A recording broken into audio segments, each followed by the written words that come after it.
Welcome to 10 TV podcast. నేను మీ సతీష్. ఈరోజు మనం ఒక 6 అడుగుల బుల్లెట్ని కలవబోతున్నాం. ఈరోజు మనం ఒక ఫైర్ బ్రాండ్ నేతను కలవబోతున్నాం. ఆయనే none other then Andhra Pradesh MLC Duvvada Srinivas గారు. పొలిటికల్గా దూసుకుపోతున్న దువ్వాడ శ్రీనివాస్ ఆయన పొలిటికల్ ఫైట్లో ఫ్యామిలీ ఫైట్ అనేది రాజకీయంగా కొంత ఆయన టైట్ చేసేసింది. ఈ నేపథ్యంలో అసలు ఏం జరిగింది, ప్రస్తుతం రాజకీయంగా ఎదుర్కొంటున్న సమస్య సవాలు ఏంటి, ఇన్ డీటెయిల్గా దువ్వాడ శ్రీనివాస్ గారితో మనం పాడ్కాస్ట్లో మాట్లాడబోతున్నాం. దువ్వాడ శ్రీనివాస్ గారు నమస్తే అండి. నమస్కారం. Welcome to 10 TV podcast. Thank you very much sir. మీకు 10 టీవీ వీక్షకులందరికీ కూడా నమస్కారం. నమస్తే సార్. దువ్వాడ శ్రీనివాస్ గారు, మీది ఉవ్వెత్తున లెగిసే గొంతు. దువ్వాడ శ్రీనివాస్ మాట్లాడుతున్నారంటే మనం టీవీ చూడక్కర్లేదు, ఎస్ ఆయన దువ్వాడ శ్రీనివాసే అని. ఎందుకంటే మీ గొంతులో ఉన్న ఆ స్పీడ్ కానీ, అలాగే మీ విషయ అవగాహన కానీ, విపక్షాలని చీల్చి చెండాడడంలో కానీ, ఉత్తరాంధ్ర లాంటి ప్రాంతం నుంచి ఉన్న స్టేట్ వైడ్గా దువ్వాడ శ్రీనివాస్ అంటే ఎవరో తెలిసిపోయింది అందరికీ. పార్టీ క్యాడర్కి తెలిసిపోయింది, పొలిటికల్ సర్కిల్స్కి తెలిసిపోయింది, మీడియా సర్కిల్స్కి తెలిసిపోయింది. సాఫీగా ఉవ్వెత్తున సాగుతున్న మీ ప్రయాణంలో ఫ్యామిలీ ఫైట్ అనేది మిమ్మల్ని పొలిటికల్గా టైట్ చేసేసింది, ఒప్పుకుంటారా?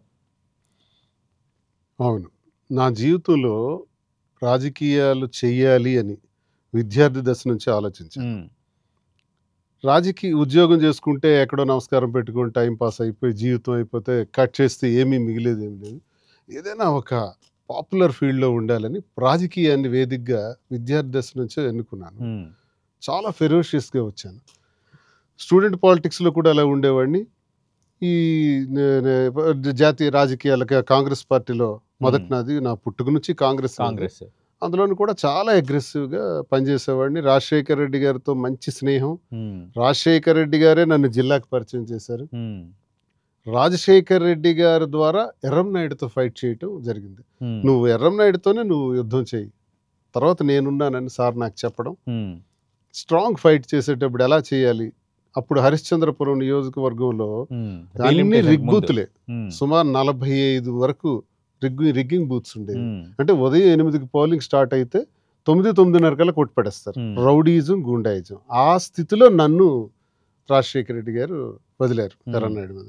మరి ఎర్రనాయుడు మీద గట్టిగా ఫైట్ చేస్తూ, అంటే కెంద్రా ఫ్యామిలీపై రాజశేఖర రెడ్డి వదిలిన బాణం అయితే ఎస్ ఫస్ట్ అక్కడే నాకు చెప్పారు. నేను అన్నాను కూడా, సార్ నాకు టెక్కల్లో టికెట్ ఇవ్వండి, హరిశ్చంద్రపురం ఎందుకు పెడుతున్నారు? నో, ఈ ఫైట్ విత్ ఎర్రనాయుడు, ఈ fight with big man, later on I will be there అన్నారు. ఓకే సార్ అన్నాను, దిగాను. ఇంకా ఎర్రనాయుడిని తూర్పార పట్టేటట్టు స్ట్రాంగ్గా ఫైట్ చేశాను. ఆదర్శ పంచాయతీలు ఇచ్చారు, మంచి నియోజకవర్గంలో పలుకుబడి వచ్చింది. రిగ్గింగ్ బూత్స్ మీద అటాక్ చేశాను. అటాక్ చేసి వాళ్ళ ధాటిని తగ్గించాను. ఆఫ్ కోర్స్ ఇదంతా జరిగింది. ఎప్పుడు రాజకీయాల్లో అవినీతి కానీ, అక్రమాలు కానీ, భూదందాలు కానీ ఇలాంటివి చేయకూడదు అన్నది నా కాన్సెప్ట్. అవినీతి చేయకూడదు, లంచాలు తీసుకోకూడదు. నా 25 ఏళ్ల జీవితంలో ఇది ఒక కఠోరమైన దీక్షలో తీసుకున్నాను. ఈరోజు నేను గట్టిగా మాట్లాడటానికి, ఎవరినైనా వ్యతిరేకించి మాట్లాడటానికి, ఎవరినైనా టార్గెట్ చేయడానికి నాకున్న ఒకే ఒక్క ధైర్యం ఏంటంటే నిజాయితీ, నీతిగా ఉండడం. అయితే విధివ్రాత ఒకటి ఉంటుంది. ఇంత బాగా చేస్తున్నటువంటి నాకు కుటుంబ సమస్యలు రాష్ట్ర ప్రజలందరికీ, 2 రాష్ట్రాల ప్రజలందరికీ తెలిసినవే. అన్ని క్లారిటీగా నేను ప్రజలకు చెప్పుకున్నాను. ప్రజలే దేవుళ్ళని నమ్మిన నేను ప్రజలకు వాస్తవాలు తెలియజేస్తే ప్రజలే మనల్ని అగ్రభాగాన్ని కూర్చోబెట్టగలరు అని ఆలోచించి నమ్మి ప్రజలకు చెప్పాను. 95% నా మీద ఉన్నటువంటి వ్యతిరేకత ఆఖరికి ఈ రోజు 70-80% పాజిటివిటీలోకి వచ్చేసినాం. బిజినెస్లు ప్రారంభించాం, 10 మందికి ఉపయోగపడేటట్టు. ఈరోజు ఇప్పుడిప్పుడే నిలదొక్కుంటున్నాం. అలాగే కుటుంబాలను కూడా చూసుకోవాలి, పిల్లల్ని చూసుకోవాలి, ప్రజలను చూసుకోవాలి. ఇవన్నీ కూడా మళ్ళీ ఇప్పుడు స్ట్రీమ్ లైన్ చేస్తున్నాను. Now I'm free. మీరన్న ప్రశ్న ఏదైతే నన్ను కొంచెం నేలకే తొక్కిందో, ఒక స్థాయికి వెళ్ళిన నన్ను శ్రీనివాస్ ఇలాంటి పడ్డది. శ్రీనివాస్ ఇలాంటి దువ్వాడ శ్రీని ఒక ఫెరోషియస్ లీడర్గా చూసామే.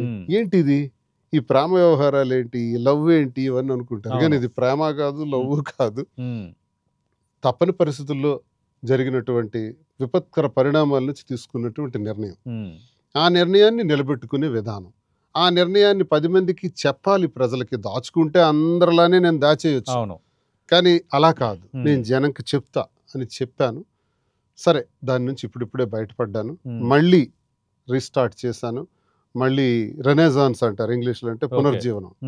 మళ్ళీ నేను పునర్జీవనం ప్రారంభించినట్టే. మరో జన్మ. ఇప్పుడు మరో జన్మే. అందుకు ఈరోజు మళ్ళీ ఫీల్డ్‌లోకి చాలా స్ట్రాంగ్‌గా వెళ్తున్నాం. ఓకే. మళ్ళీ పబ్లిక్ ఇష్యూస్ మీద ఫైట్ చేస్తున్నాం. అంటే మీలో రాజకీయ శూన్యతకి కారణమైన శ్రీవాణి, మీ వాణి వాణి గారు, వాణి గారు. ఆమెతో వివాదం ఇప్పుడు ఏ స్థాయిలో ఉంది? సమస్య పోయిందా, కొనసాగుతుందా, ఏమి తేలలేదా? ఆమె నా పైన వేసిన కేసులు కోర్టులో ఉన్నాయి. అలానే ఆమెకి ఏ అన్యాయం జరగకూడదని ఒక పంచి బంగ్లా రాసి పెట్టేశాను తనకే అది.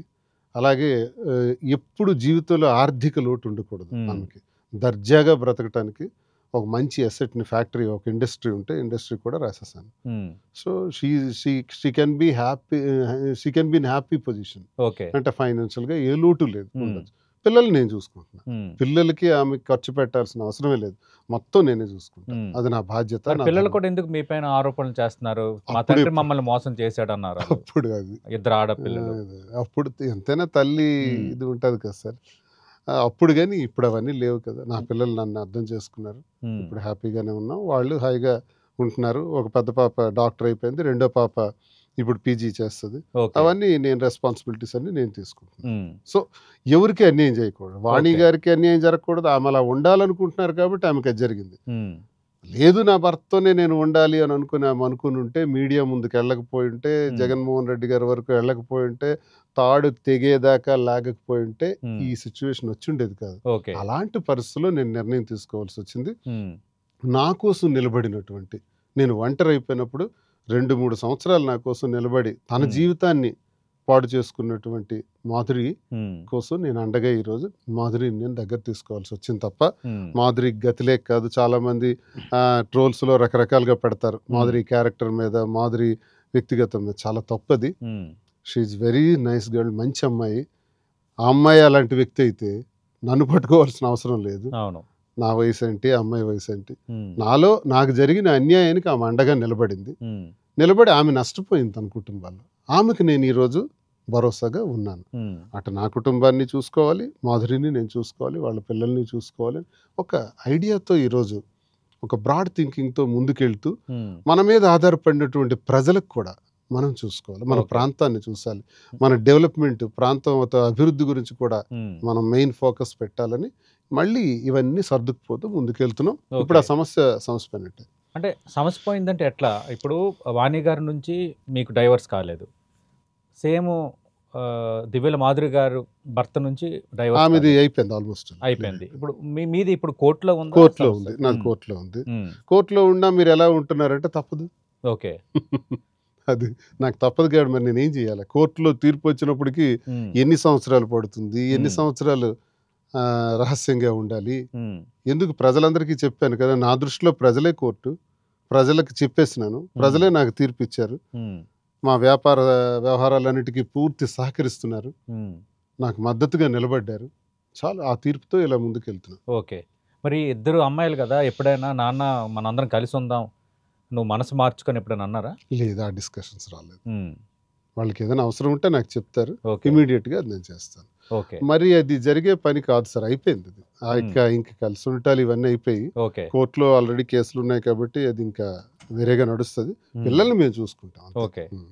వాణి గారు అలా ఉండాలనుకుంటున్నారు కాబట్టి ఆమెకు అదే జీవితాన్ని మనం చెప్పాం, సంతోషంగా ఉన్నారు.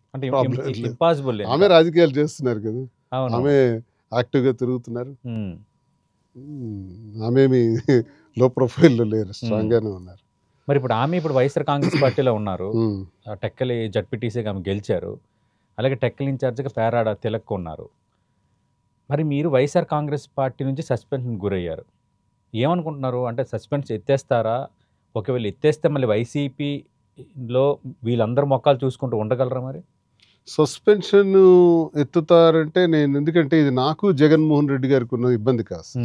జగన్మోహన్ రెడ్డి గారు అయితే నన్ను ఎప్పుడు సస్పెండ్ చేయరు. ఎందుకంటే 21వ సంవత్సరం నుంచి జరుగుతున్న ఈ గొడవని 4-5 సార్లు ఆయన వద్దకు కూడా ఈ పంచాయతీ వెళ్ళినా అన్న టికెట్ వాణి గారికి ఇచ్చేద్దామని నేను చెప్పినా మళ్ళీ ఆఖరిలో నాకే టికెట్ ఇచ్చారని. అంటే నిజంగా ఆయనకి ఇష్టం లేకపోతే ఆ రోజు టికెట్ ఇవ్వరు. తర్వాత గొడవ జరుగుతున్న సందర్భంలోనే నన్ను సస్పెండ్ చేయాలి, కానీ అప్పుడు చేయలే. అదే 8 నెలల తర్వాత చేశారు, 8 నెలల తర్వాత. అది కూడా మా జిల్లా నాయకులు ఒత్తిడి మేరకు. జగన్మోహన్ రెడ్డి గారు ఎంత ట్రాన్స్పరెంట్గా ఉంటారంటే కృష్ణదాస్, అప్పలరాజు, రెడ్డి శాంతి గారు, మా జిల్లా నాయకులందరూ, తమ్మినేని సీతారాం గారు అందరూ కూర్చున్నప్పుడే సిను వీళ్ళు నేను సస్పెండ్ చేయమంటున్నారు అని చెప్పారు. అందరూ ఉన్నప్పుడు చెప్పారు, వీళ్ళని సస్పెండ్ చేయమంటున్నారు, అయినా నేను చేయలేదు, అది నీ పర్సనల్ ఇష్యూ, నువ్వు చూసుకుంటావులే, అది కొంచెం సర్దుకో అని చెప్పారు, అంతే సార్. సో అంత ట్రాన్స్పరెంట్ గా ఉంటారు జగన్మోహన్ రెడ్డి గారు. ఆయన చెయ్యాలి అనుకుంటే నన్ను నానాడే చేస్తుండేవారు, కానీ మెయిన్ రీజన్ ధర్మాన ప్రసాద్, కృష్ణదాస్ నన్ను ఎలాగైనా సస్పెండ్ చేయాలి, నన్ను సస్పెండ్ చేయకపోతే మేము పని చేయలేం అని అల్టిమేటం ఇచ్చేటట్టు ఒత్తిడి తీసుకొచ్చారు.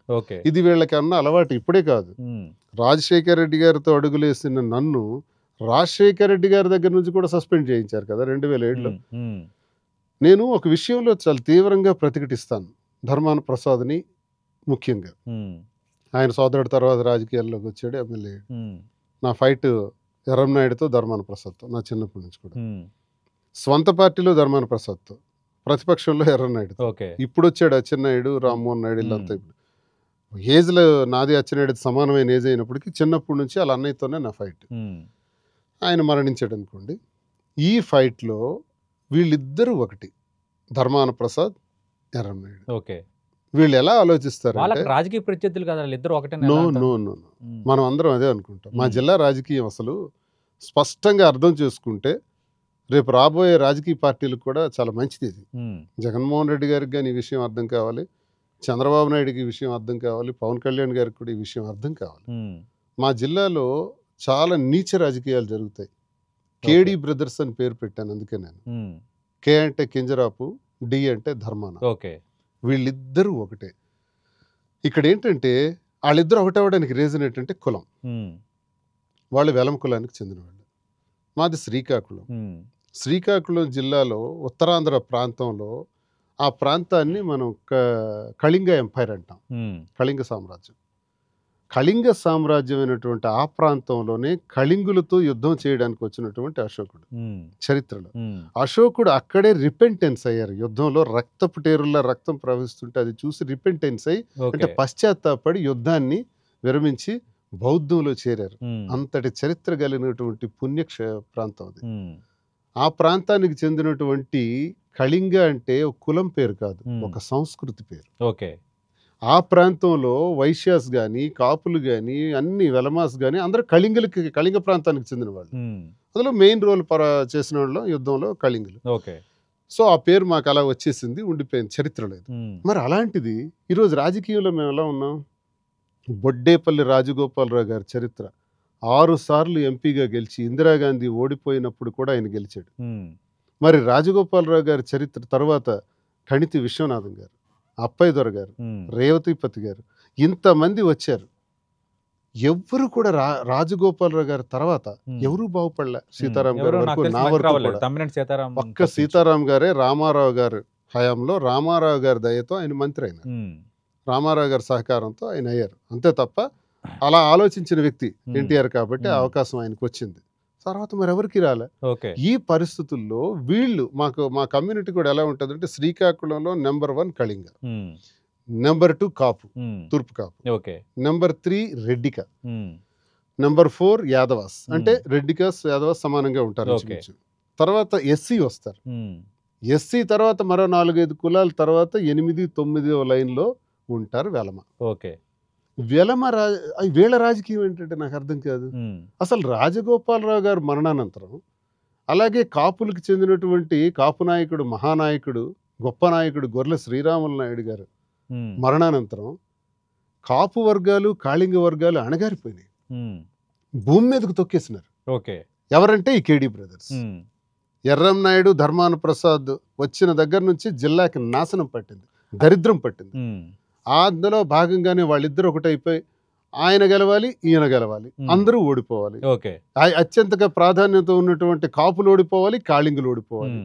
కాపులు కొట్టుకు చావాలి, కాళింగులు కొట్టుకు చావాలి. వీళ్ళు మాత్రం బాగుండాలి. ఎంత దారుణమైన పరిస్థితుల్లో వీళ్ళు ఒకరికొకరు కలిసి పనిచేస్తారంటే, మీకు ఫర్ ఎగ్జాంపుల్ ఎన్నో ఉదాహరణలు చెప్పగలను. వాళ్ళు కలిసి రాజకీయం చేస్తారంటానికి. నేను ఎంపీగా పోటీ చేసేటప్పుడు 2019లో 3,100 అంటే 6,200తో రామ్మోహన్ నాయుడు గెలిచాడు. అంటే 3,100 ఓట్లు వస్తే నేను గెలుస్తాను. 7,800 ఓట్లు నావి పోస్టల్ బ్యాలెట్ రిజెక్ట్ చేశాడు డిస్ట్రిక్ట్ కలెక్టర్, కౌంట్ చేయలేదు. భారతదేశంలో ఉన్న ఏ పార్లమెంట్ స్థానంలో కూడా అలా చేయలేదు, కానీ శ్రీకాకుళంలో చేశారు. చేసేటప్పుడు ప్రశ్నించవలసింది ఎవరు? District president. అక్కడ పోటీ చేసి ధర్మాన ప్రసాద్. మరి రేపు రామ్మోహన్ నాయుడు గెలుస్తాడు కదా, అంటే నీకు రామ్మోహన్ నాయుడు గెలవచ్చు, కానీ దువ్వాడ శ్రీనివాస్ గెలవకూడదు. దువ్వాడ శ్రీనివాస్ గెలవటం ద్వారా వైసీపీ గెలుస్తుంది, వైసీపీ గెలవకూడదు. ఇక్కడ దువ్వాడ శ్రీనివాస్ పోవాలి. ఎవరు కూడా రాత్రి 8 గంటల తర్వాత డిక్లరేషన్ ఫామ్స్ తీసుకుని వెళ్ళిపోయినారు. నేను ఉదయం 4 గంటల వరకు కొట్లాడాను, రీకౌంటింగ్ కోసం ఫైట్ చేశాను. అదే ధర్మాన ప్రసాద్ అక్కడికి వచ్చి అక్కడికి అచ్చెన్నాయుడు ఉన్నాడు, రామ్మోహన్ నాయుడు రాత్రంతా అక్కడే ఉన్నారు. మరి మనవాళ్ళు ఏరి? ఎందుకు ధర్మాన ప్రసాద్ రాలేదు? ఎందుకు కృష్ణదాస్ రాలేదు? మరి వీళ్ళు వచ్చి ఒకవేళ గట్టిగా అడుగుంటే, రీకౌంటింగ్ పెట్టుంటే నేను గెలిచి ఉండేవాడిని కదా. నేనెవరిని గెలవటానికి? వైసీపీ గెలిచి ఉండేది కదా. ఆ ఆలోచనలు అలాగే లేవు. ఇది శ్రీకాకుళంలో రాఘోలు దగ్గర ఒక మెడికల్ కాలేజ్ పక్కన సుమారు కొన్ని 100 ఎకరాలతో లేఅవుట్ వేసాడు ధర్మాన ప్రసాద్. అది వైసీపీ టైంలోనే వేశాడు, కొంత భూమి కూడా ఆక్రమించాడు. దానికి ఇప్పుడు అచ్చెన్నాయుడు 2.5 కోట్లు పెట్టి రోడ్డు వేసాడు. అలాగే టెక్కల్లో 70 కోట్ల రూపాయలు విలువైనటువంటి స్వర్ణకారుల యొక్క స్థలాన్ని ధర్మాన ప్రసాద్ కాజేశాడు. కాజేస్తే అచ్చెన్నాయుడు అన్నాడు, నేను అధికారంలోకి వచ్చిన వెంటనే అక్కడ తాజ్ మహల్ నిర్మాణం చేసిన కొట్టిపడేసి ప్రభుత్వ ఆఫీసులు కడతాను అన్నాడు. ఇప్పుడు అచ్చెన్నాయుడు ధర్మాన ప్రసాద్ కలిసిపోయి కాంపౌండ్ వాల్స్ ఎత్తేసినారు. మీరు కెమెరా పంపించండి ఒకసారి టెక్కలి, పంపిస్తే మీకు ఆ విజువల్స్ తెలుస్తాయి. పెద్ద వాల్స్ కట్టేసి లోపల భూమి ఆక్రమించేశారు. అంటే టెక్కలి ప్రజలకి ఆ లోపల ఏం జరుగుతుందో, లోపల ఉన్న స్థలం 70 కోట్ల రూపాయలు విలువైంది అన్నది పరిజ్ఞానం టెక్కల ప్రజలకు లేదనుకుంటున్నాడు ఆ ధర్మాన ప్రసాద్ అండ్ అచ్చెన్నాయుడు. వీళ్ళు ఈ స్థలాన్ని కాజేసి ఏంటి వీళ్ళ రాజకీయాలు అంటే, అధికారంలోకి వస్తే ఈరోజు మీరు టెక్కల్ నియోజకవర్గంలో చూడండి, అటెండర్ దగ్గర నుంచి ఆర్డీఓ వరకు వాళ్ళ కమ్యూనిటీయే. అక్కడ మెయిన్గా పనిచేస్తున్నటువంటి కళింగ కమ్యూనిటీ మీద దాడులు. సార్, కళింగ కమ్యూనిటీ మీద దాడి జరిగితే నాకు బాధ లేదు సార్, మేము భరిస్తాం సార్. మా మీద ఆధారపడిన ఎస్సీలు, ఎస్టీలు, కుమ్మరి, కమ్మరి, చేనేత, వడ్రంగి, రెడ్డిక, యాదవ, అలాగే వైశ్య, బ్రాహ్మణ, సొండీస్, ఇన్ని కులాలన్నీ చెప్పుకుంటా పోతే చాంతాడు లిస్ట్. ఈ కులాలన్నీ మా మీద కూడా ఆధారపడి ఉన్నాయి కదా, మరి వాళ్ళు నష్టపోతున్నారు కదా, వాళ్ళని కొడుతున్నారు కదా, వాళ్ళని మీద కూడా తప్పుడు కేసులు పెడుతున్నారు కదా. మా నాయకత్వం మీద ఆధారపడి ఉన్నటువంటి ఆ కులాలకి మేము ఎలా రక్షించుకోవాలి? అలాగే ఇదే పరిస్థితి కాపుల్లో కూడా జరుగుతుంది కదా. కాపు కులాలకు మీద ఆధారపడిన ఇతర కులాలన్నింటికీ కూడా దాడులు చేస్తున్నారు కదా. ఇచ్చాపురంలో గ్రూపులు చేస్తారు, గెలవనివ్వరు. టెక్కలిలో గ్రూపులు చేస్తారు, గెలవనివ్వరు. ఆమ్దాల వలసలో గ్రూపులు చేస్తారు, గెలవనివ్వరు కాలింగల మీద. పాతపట్నంలో రెడ్డి శాంతి మీద గ్రూపులు చేస్తారు, గెలవనివ్వరు. అలాగే హెచ్చర్లలో గొర్రెల కిరణ్ మీద గ్రూపులు చేస్తారు, గెలవనివ్వరు. కానీ శ్రీకాకుళంలో ధర్మాన ప్రసాద్ మీద మాత్రం గ్రూప్ ఉండదు, నరసన్నపేటలో కృష్ణదాస్ మీద గ్రూప్ ఉండదు. అంటే రాజకీయంగా వీక్ అయ్యారు కాబట్టి ఇప్పుడు కులాన్ని పీక్ లెవెల్లో మాట్లాడుతున్నారా సార్? అంటే మీ రాజకీయ ప్రాపకం కోసం మళ్ళీ కులాన్ని తెర ముందుకు తెస్తున్నారా? మళ్ళీ కళింగ వర్సెస్ వెల్లమ మధ్య ఒక వివాదాన్ని సృష్టించాలనుకుంటున్నారా దువ్వాడ శ్రీనివాస్? నేను ధర్మాన ప్రసాద్ మీద, ఎర్రన్నాయుడు మీద ఫైట్ చేస్తుంది నేటికి 25 సంవత్సరాలు ఈ పాయింట్ మీద. ధర్మాన ప్రసాద్ స్వంత పార్టీలో మేమిద్దరం ఒక పార్టీకి చెందిన వాళ్ళం అయ్యింది, ఎందుకు నేను ధర్మాన్ని టార్గెట్ చేస్తాను? ఈ కుల రాజకీయాలు చేస్తున్నాడు కాబట్టి. అసలు 7, 8వ స్థానంలో ఉన్నటువంటి వెలమలు మంత్రులు చేసి మా మీద ఆధిపత్యం ఏంటి? అది మా జిల్లా, అది కానీ మరి వాళ్ళు ఉన్న పార్టీలో కొనసాగారు కదా. అయితే ఊరుకుంటానా? మా కొనసాగితే వాళ్ళు నేరాలు చేస్తుంటే ఊరుకుంటాను? ఇప్పుడు మా వాళ్ళందరికీ తీసుకెళ్ళి ట్రాన్స్ఫర్ చేసి పడేసినారు. ఎక్కడెక్కడ మన్యం ప్రాంతాల్లో పడేశారు, అరకు ప్రాంతాల్లో పడేసి కుటుంబాలతో నరకం చూస్తున్నారు ఈరోజు టెక్కల ప్రాంతానికి, శ్రీకాకుళం జిల్లా ప్రాంతానికి చెందిన కళింగులందరూ కూడా. ఈ నరకం చూస్తున్నప్పుడు మాకేమనిపిస్తుంది, రేపు పొద్దున్న మాకు అధికారంలోకి వస్తే టెక్కల్లో ఎవరెవరు అల్లరి పెట్టారో వాళ్ళందరి మీద మేము కూడా ఎలాగే ఆలోచిద్దాం అనుకుంటే ఇదే ధర్మాన ప్రసాద్ తీసుకెళ్లి శ్రీకాకుళంలో పెట్టుకుంటాడు. ఇప్పుడు మాకు అల్లరి పాలు చేస్తున్న ఆఫీసర్స్ ని నరసన్నపేటలో పెట్టుకుంటాడు కృష్ణదాస్. ఇది జరిగింది. సాక్షాత్తు ఒక సబ్ ఇన్స్పెక్టర్ జగన్మోహన్ రెడ్డి గారి పాదయాత్ర ఆఖరి రోజు మీడియా పర్సన్స్ అందరినీ లాగేసి పీకేసి తోసేస్తుంటే నేను గొడవ పడ్డాను. గొడవ పడి ఆ వ్యక్తి టీడీపీకి చెందినటువంటి టీడీపీ సింపథైజర్ ఆ సబ్ ఇన్స్పెక్టర్. ఓకే. అంత గొడవ జరిగితే ఆ సబ్ ఇన్స్పెక్టర్ తెచ్చి శ్రీకాకుళంలో పెట్టాడు ధర్మాన ప్రసాద్, లక్ష్మణరావు అనే ఎస్ఐని. ఓకే. అంత దుర్మార్గమైన రాజకీయాలు. అంటే జగన్మోహన్ రెడ్డి గారి పాదయాత్ర మీద తప్పుడుగా ప్రవర్తించారని నీకు ఉందా బుర్రలో? నీకు ఉంది కదా, ఉంది. మరి నీ కాన్స్టిట్యున్సీలో ఎలా పెట్టుకున్నావు? ఓకే. ఇది ఘోరం కాదా? అసలు మరి జగన్మోహన్ రెడ్డికి మీరు అత్యంత సన్నిహితుడు అయినప్పుడు, రాజశేఖర రెడ్డి ఫ్యామిలీకి అత్యంత సన్నిహితుడు అయినప్పుడు మరి మీ మాట ఎందుకు నడవలేదు జిల్లాలో? సార్ నా మాట నడుస్తుందనే కదా నేను సస్పెండ్ చేశాను. నేను ఈ వాస్తవాలన్నీ బాస్ దగ్గర చెబుతాననే కదా. జగన్మోహన్ రెడ్డి గారు అప్పుడు రాజశేఖర రెడ్డి గారికి కూడా చెప్పేవాడిని ఇలా జరుగుతుందని. కాబట్టి శ్రీని ఇక్కడ ఉంచకూడదు. ఇప్పుడు జగన్మోహన్ రెడ్డి గారి దగ్గర కూడా ఈ వాస్తవాలు ఇలాంటివి తెలియజేస్తుంటాం. ఇవి చెబుతామనే వాళ్ళ ఉనికికి ఎక్కడైతే ప్రమాదం జరుగుతుందనే భయంతోనే కావాలని నేను సస్పెన్షన్ కారణం ఏంటి? జగన్మోహన్ రెడ్డి దువ్వాడ శ్రీనివాస్ అపీల్ కంటే ధర్మాన బ్రదర్స్ మాట విన్నారు అంటే అంతే కదా. మీరు సస్పెండ్ అవ్వడానికి కారణం వాళ్ళే కదా సార్. ఆ ప్లేస్ లో ఉంటే శ్రీనివాస్ కావాలా, మేం కావాలా? ఇప్పుడు ధర్మాన ప్రసాద్ వైసీపీ ఓ కోళ్ల ఫారం లాంటిది. ఆ కోళ్లు ఆ కోళ్లు పెంచుతున్నటువంటి ఆ కోళ్ల ఫారం వానరే తినేస్తాడు జగన్. అలాంటి వాడు జగన్. సూట్ కేసులు దొంగ, తిట్టిన నీచుడు, నికృష్టుడు, భిక్షాన్ దేహి అనుకొని జగన్మోహన్ రెడ్డి గారి దగ్గరికి వచ్చి మా కర్మ కాలి మా దరిద్రానికి 2014లో ఈ పార్టీలో చేరాడు. మేము 2010 నుంచి వైసీపీలో ఉన్నవాళ్ళం. అప్పటి నుంచి సమైక్యాంధ్ర ఉద్యమాలు చేసిన వాళ్ళం. సమైక్యాంధ్ర ఉద్యమాలు చేసి జగనన్న జైల్లో ఉన్నప్పుడు కూడా గట్టిగా పోరాడిన వాళ్ళు. అలాంటివన్నీ చేసిన తర్వాత వీళ్ళు చేరిన తర్వాత మాకు నాశనం తప్పలేదు. మళ్ళీ రాజశేఖర రెడ్డి గారి దగ్గర ఆనాడు గొర్రెల హరిబాబు నాయుడు అనే ఒక వ్యక్తిని నేను ఎమ్మెల్సీగా గెలిపించడానికి కృషి చేశానని, ఆయన గెలుపుకి నేను కారణమైనానని 2007లో నన్ను సస్పెండ్ చేయించిన ధర్మాన ప్రసాద్ మళ్ళీ ఇప్పుడు 2025లో అదే కారణం ఇలాగే పెట్టి శ్రీనివాస్ కావాలా, మేం కావాలా తేల్చుకోండి అంటే జగన్మోహన్ రెడ్డి గారు ఒకసారి, 2 సార్లు, 10 సార్లు రోజు అదే చెప్తుంటే దువ్వాడ శ్రీనివాస్ ఇప్పుడు వైఎస్ఆర్ కాంగ్రెస్ పార్టీలో లేరు, సస్పెన్షన్లో ఉన్నారు. ధర్మాన బ్రదర్స్ వైఎస్ఆర్ కాంగ్రెస్ పార్టీలో ఉన్నారు. మీ రాజకీయ శూన్యతకు కారణమైన భార్య వాణి, ఆమె ఇప్పుడు వైఎస్ఆర్ కాంగ్రెస్ పార్టీలో ఉన్నారు. మీరు సొంత పార్టీలో ఉన్న ప్రత్యర్థులుగా భావిస్తున్న కిల్లి కృపారాణి, పేరాడ తిలక్ వైసీపీలో ఉన్నారు. కృపారాణి గారు కాంగ్రెస్కి వెళ్ళిపోయారు. సార్ కాంగ్రెస్కి వెళ్ళిపోయారు. సార్ కలట్పట్టి పేరాడ తిలక్. ఎంతమంది ఉన్నప్పుడు మళ్ళీ దువ్వాడ శ్రీనివాస్ అడుగు పెట్టగలరా వైసీపీలో? వాళ్ళతో కలిసి రాజకీయం చేయగలరా? నేను ఇండిపెండెంట్. వాళ్ళు మిమ్మల్ని రాజకీయంగా మీకు సహకరిస్తారా? వాళ్ళు ఎప్పుడు నాకు సహకరించారు? ఎప్పుడు నాకు ఈ ధర్మాన ప్రసాద్ సహకరించాడు? ఎప్పుడు కృష్ణదాస్ సహకరించాడు? ఎప్పుడు మా ఇంట్లో సహకరించారు? ప్రతి ఎన్నికకి ఉన్న గొడవలే కదా ఇది. మరి 3000తో ఎందుకు దువ్వాడ శ్రీనివాస్ పోతాడు? ప్రతి ఎన్నికలు మీరు ఎన్ని ఎన్నికల్లో దువ్వాడ శ్రీనివాస్ 5 ఎన్నికల్లో ఓడిపోయాడు అంటారే, ప్రతి ఎన్నిక మార్జిన్ తప్పించుకోండి. 4000, 3000, 5000. ఈ మార్జిన్ తో అంత మార్జిన్ ని వాళ్ళకి తెచ్చి నేను అంత తక్కువ ఓట్లతో ఎలా ఓడిపోతున్నాను? 1 ఇంటి పోరు, 1 సొంత పార్టీ, 2 సొంత పార్టీ పోరు. ఈ ప్రతిపక్షాన్ని ఎలాగూ ఉంటది. ఇన్ని ఇష్యూస్ మధ్య నేను నలిగిపోయి యుద్ధం చేశానే తప్ప ఇప్పుడు నేను హ్యాపీగా ఉన్నాను. ఇప్పుడు ఇండిపెండెంట్, ఫ్రీ బర్డ్. ఇప్పుడు నేను నిన్ను మాట్లాడుతున్నాను. వచ్చే ఎన్నికల్లో కూడా ఇండిపెండెంట్ గా పోటీ చేస్తారు దువ్వాడ శ్రీనివాస్? నేను ఒక్కడే కాదు. అంటే వైసీపీ నుంచి ఆహ్వానం రాదని ఫిక్స్ అయిపోయారు. అంటే జగన్మోహన్ రెడ్డి సస్పెన్షన్ ఎత్తేయడు అని ఫిక్స్ అయిపోయారు దువ్వాడ శ్రీనివాస్. జగన్మోహన్ రెడ్డి గారి మనసులో అంత వేగం నన్ను వదులుకోవాలని ఆయన అనుకోరు. ఆయన మనసులో శ్రీనివాస్ అంటే ఇంట్రెస్ట్ ఉంటది. నా మనసులో ఎప్పుడు అదే భావం ఉంటది. అంటే దైవ సమానుడిగా అప్పుడు చెప్పాను, ఇప్పుడు చెప్తున్నాను. ధర్మాన ప్రసాద్ లా తిట్టను నేను, కృష్ణదాస్ లాగా వెనకపెట్టి మాట్లాడను. కానీ వాళ్ళు ఇష్టానుసారం మాట్లాడతారు. నేను మాత్రం ఈ రోజు కూడా విమర్శించలేను. ఎందుకంటే ఆయన నాకు మంచి చేశాడు, మేలు చేశాడు, మంచి వ్యక్తి. ఆయన నాకు సస్పెన్షన్ ఎత్తలేకపోతే అది రాజకీయానికి సంబంధించిన విషయం తప్ప, అలాగే నా జీవితాన్ని నేను పాడు చేసుకుని ఖచ్చితంగా నేను ఇండిపెండెంట్ గా ఉంటాను. ఇప్పుడు మరి వైసీపీలో కూడా మీకు ఎక్కడ ప్లేస్ ఉంది? శ్రీకాకుళంలో మీ నియోజకవర్గానికి ఇన్ఛార్జ్గా పేరాడ తిలక్ని పెట్టారు.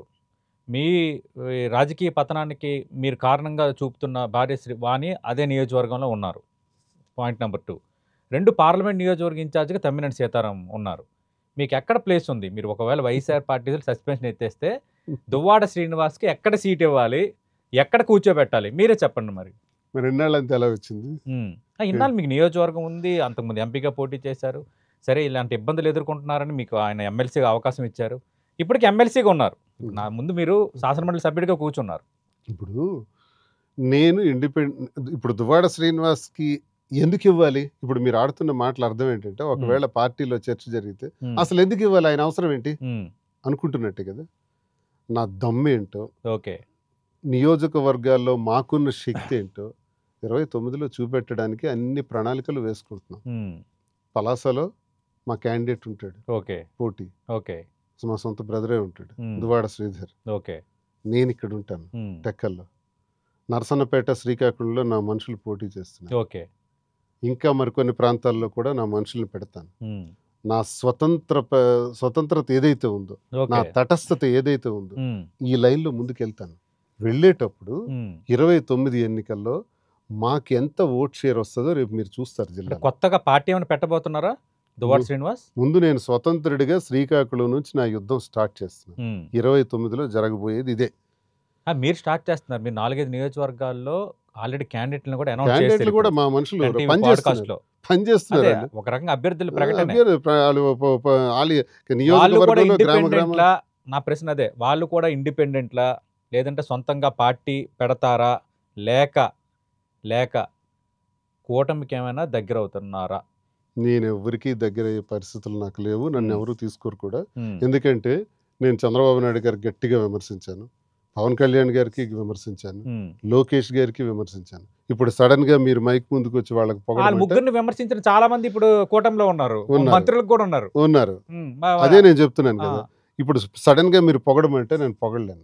నా క్యారెక్టర్ యాక్సెప్ట్ చేయదు, నా ఆత్మ, నా మనసు నాకు అంగీకరించదు. లోకేష్ సమర్థవంతమైన నేత అని అన్నారు కదా మీరు.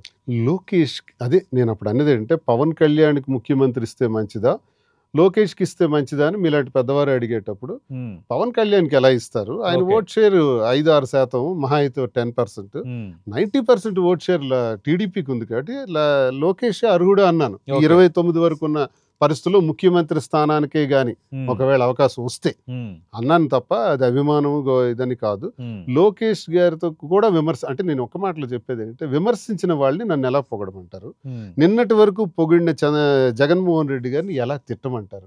వీళ్ళకి పొగడలేను, ఆయనకి తిట్టలేను, అది నా క్యారెక్టర్. కాబట్టి దీనికి మార్గం ఏంటి? మధ్య మార్గం, స్వతంత్రుడిగా ముందుకు పోవటమే. అప్పుడు నా శక్తి ఏంటో తెలుస్తుంది కదా, నా దమ్మేంటో. గెలిపోవటం పక్కన పెట్టండి, 5 సార్లు పోటీ చేసి గెలిచానా? తక్కువ ఓట్లతోనే ఓడిపోయాను కదా, 3000-4000తో ఓడిపోయిన చరిత్ర కదా. ఇప్పుడు ఎందుకు నేను అలా అసలు ఆశించి అలాంటి లీడర్ అంటే గెలవటమేనా? ఇప్పుడు రాజకీయాల్లో ఎక్కడ తగ్గాలో తెలిసినోడు ఎమర్జ్ అవుతున్నాడు, రాజకీయంగా ముందుకెళ్తున్నాడు. ఎక్కడ నెగ్గాలనుకున్నవాడు కింద పడిపోతున్నాడు. కానీ మీరు ఎక్కడ నెగ్గాలన్న కేటగిరీలో ముందుకెళ్తున్నారు, మరి నెగ్గుతారా? ఖచ్చితంగా రానున్న రోజుల్లో ఒక విప్లవమే సృష్టిస్తాను. పెద్ద యుద్ధమే ప్రారంభం అవుతుంది. అందులో ఖచ్చితంగా నేను గెలిచి వస్తాను. టెక్కల నుంచి గెలిచి వస్తాను. ఒకవేళ మీరన్నట్టు జగన్మోహన్ రెడ్డి గారు మనసే మారి, జగన్మోహన్ రెడ్డి గారు శ్రీని నాకు ఉండాలి అని అనుకున్నారు అనుకోండి, మళ్ళీ యథాస్థానం ఉంటుంది. ఒకవేళ అనుకోలేదు అనుకోండి, ఇండిపెండెంట్ ఉంటాను. జగన్ పిలుపు కోసం ఎదురు చూస్తున్నారు ఇప్పుడు? లేదు, నాకు అంత ఈజీ కాదు అది. ఇప్పుడు నేను ఎదురు చూసినంత మాత్రం జరిగిపోదు. గొడవ నాకు ధర్మాన బ్రదర్స్ కి, ఈ డిడి బ్రదర్స్ కి, Duvvada brothers and Dharmana brothers, KD brothers కి ఎగ్నెస్ట్ గా డిడి వర్సెస్ డి మధ్య డి మాట, DD brothers fight, DD versus KD, DD brothers, Duvvada brothers, వాళ్ళు ఇప్పుడు వాళ్ళతో ఫైట్ చేస్తాం. సో మాకిద్దరికి మధ్య జరగాల్సినటువంటి ఫైట్ ఇది. ఈ ఫైట్ లో జగన్మోహన్ రెడ్డి గారు మళ్ళీ కన్విన్స్ అవడం అన్నది అంత చిన్న విషయం కాదు. ఆయనకి మనసులో ఉన్న, నాకు మనసులో ఉన్న జరిగే కార్యక్రమం కాదన్నది నేను చెబుతున్నాను. కాబట్టి నా లైన్ నేను చూసుకుంటున్నాను. అంటే దువ్వాడ శ్రీనివాస్ గారు అటు టీడీపీలో హేమహేమీలు, ఇటు వైసీపీలో హేమహేమీలు, అందరికి మీరు ఎందుకు శత్రువు అయిపోయారు? అంటే అది మీలో కూడా ఒక లోపంగా ఎందుకు భావించకూడదు? వాళ్ళని కలుపుకోపోవడంలో మీ వైఫల్యంగా ఎందుకు చూడకూడదు? యథార్థవాది లోక విరోధి అంటారు. ఇప్పుడు ఇన్ని మాటలు నేను ఆడాను. ధర్మాన ప్రసాద్, కృష్ణదాసులు దొంగతనాన్ని బయట పెట్టాను. ఎర్రంనాయుడు, అచ్చెన్నాయుడు జిల్లాకి చేసినట్టు, జిల్లాకి మోసమే చేశారు. వాళ్ళ జీవితంలో ఏం చేయలేదు, వాళ్ళ గురించి మాట్లాడతాం. ఈ వాస్తవాలు మాట్లాడితే మనం శత్రువు కాక మిత్రుడై కూర్చుంటామా? ఇవి మాట్లాడటానికి చాలా ధైర్యం ఉండాలి, కలేజా ఉండాలి, మాట్లాడిన తర్వాత జరగబోయే పరిణామాలకు సిద్ధపడాలి. ఇన్ని తెలిసి కూడా నేను మాట్లాడుతున్నానంటే కోర్స్ నాకు నోటి దురద ఎక్కువ, అయినా అలాగే ఉంటాను, అలాగే మాట్లాడతాను. ఇదే నా స్వరం, ఈ స్వరమే కొనసాగుతుంది నేను ఉన్నంత వరకు కూడా. అంతే తప్ప ఎవడికి తల వంచను, ఎక్కడ తలదించను. నేను ముక్కుసూటిగా ముందుకు పోతాను. నేను తప్పు చేయలేదు, చేయను. వ్యక్తిగత వ్యవహారం తప్ప నా జీవితంలో పలానా తప్పు చేసామని సస్పెండ్ చేయించిన ధర్మాన కృష్ణదాసుకు చెప్పమనండి, ప్రసాద్కి చెప్పమనండి, ఛాన్స్ ఉంది కదా. ఎందుకు నా మీద ప్రత్యర్థిగా ఉన్నటువంటి మంత్రి అచ్చెన్నాయుడికి తీయమనండి, వాళ్ళకి ఛాన్స్ ఉంది కదా. పలానా అవినీతి చేసావు, నీకు లోపలేస్తున్నావు నేయమనండి, చేయలేరే. అది నా నిజాయితీ. అంటే ఇప్పుడు మిమ్మల్ని కూటమిలోకి తీసుకోవాలనుకుంటే కింజరాఫ్ ఫ్యామిలీ ఒప్పుకోదు, వైసీపీలోకి తీసుకోవాలనుకుంటే ధర్మాన ఫ్యామిలీ ఒప్పుకోరు. మీకు రెండే ఆప్షన్స్, 3 ఆప్షన్స్ అయితే. ఒకటి జనసేనలోకి వెళ్ళటం, అక్కడ కూడా తీసుకోరు, అక్కడ గట్టిగా నేను మాట్లాడాను, లేదు అదే ఓకే రూల్డ్ అవుట్. రెండోది స్వతంత్రంగా పోటీ చేయటం, నాకు హ్యాపీ. మూడోది మీరు పార్టీ పెట్టి కొన్ని స్థానాల్లో పోటీ చేయటం. ఈ మూడిట్లో ఏం జరగచ్చు? 29లో నా శక్తి ఏంటో శ్రీకాకుళంలో చూపించాలి. ఓకే. కులానికి జరుగుతున్న అక్రమాలు, కులానికి జరుగుతున్న అన్యాయం, కులం మీద జరుగుతున్న దాళ్లు, నేను మాట్లాడుతుంది కులం కోసమే కాదు, కులాల కోసం. ఓకే. కళింగ కులం మాది జిల్లా, మేము రూల్ చేయాలి. మేము రూల్ చేయాల్సిన జిల్లాలో మమ్మల్ని ఎవడు ట్రాన్స్ఫర్ చేస్తున్నాడు? అసలు ఎవడు అచ్చెన్నాయుడు? ఎలా ఎందుకు ట్రాన్స్ఫర్ చేస్తాడు? అసలు మా నియోజకవర్గంలో అచ్చెన్నాయుడు పోటీ ఏంటి? చంద్రబాబు నాయుడు గారికి కూడా నేను తెలియజేయాలనుకుంటున్నాను. మీరు ఇంకో కళింగ కమ్యూనిటీకి ఇవ్వండి సార్, ఆయనకి ఎలా ఇస్తారు? ఓకే. ఎంపీగా వాళ్ళకి ఎలా ఇస్తారు? రామ్మోహన్ నాయుడుకి ఎలా ఇస్తారు? అది కాళింగ సీట్ కదా. అంటే మా ఓట్లు శ్రీకాకుళం జిల్లాలో అత్యధికంగా ఉండి, విజయనగరం, విశాఖపట్నం, ఉత్తరాంధ్రలో మేము ప్రాముఖ్యత ఉండి, అక్కడక్కడ రాష్ట్రంలో ఉన్నటువంటి మేము, మాకు మీరు ఇచ్చే సీట్లు ఏమైనా ఇస్తే ఓన్లీ శ్రీకాకుళంలోనే ఇస్తారు. 3 ఎమ్మెల్యేలు ఇస్తారు, 1 ఎంపీ ఇస్తారు. That's all. There ends the matter. Parliament లో ఒకడు ఉంటాడు కమ్యూనిటీ నుంచి, కేబినెట్ లో ఒకడు ఉంటే ఉంటారు. ఇంతే కదా మా చరిత్ర. అంతకన్నా మీరు ఎక్కువ ఇచ్చేయలేరు కదా. దువ్వాడ శ్రీనివాస్ గారు, ఇప్పుడు శ్రీకాకుళంలో మా ప్రాబల్యం ఎక్కువ, మాకు సీట్లు ఇవ్వని మీరు అడుగుతున్నారు. కానీ ఇప్పుడు పెర్మిటేషన్ కాంబినేషన్స్ మనం తీసుకుందాం. మీరు ఉన్నటి వరకు ఉన్న వైఎస్ఆర్ కాంగ్రెస్ పార్టీలో రెడ్లు ఎంతమంది? ఆంధ్రప్రదేశ్లో తీసుకుందాం. అలాగే సరే, కూటమిలో ప్రధాన కులాలు తీసుకుంటే టీడీపీ సంబంధించిన కమ్యూనిటీ కానీ మిగతా కులాలు కూడా తీసుకుందాం. తెలంగాణలో కేసీఆర్ అధికారంలోకి వచ్చాడు అంటే ఇక్కడ వెల్లమాసు కొంచెం నామినల్గా ఉన్నారు, కానీ అవి పనిచేయట్లేదు కదా. అక్కడ కేసీఆర్ అనే వ్యక్తి ఒక తెలంగాణ ఉద్యమాన్ని నిర్మించి తెలంగాణ రాష్ట్ర సాధనకు ఆయన కారకుడు అయ్యాడు. అది ఆయన అధికారంలో నిలబెట్టింది. అలాగే రెడ్డిస్ చేసుకునే రాజకీయం వాళ్ళది, కమ్మాస్ చేసుకునే రాజకీయం వాళ్ళది. అంటే వాళ్ళు తక్కువ కమ్యూనిటీ ఉంది కాబట్టి వాళ్ళు అధికారం చలాయించకూడదు అన్న థీరీ రాజకీయాలు సరిపోద్దా సార్?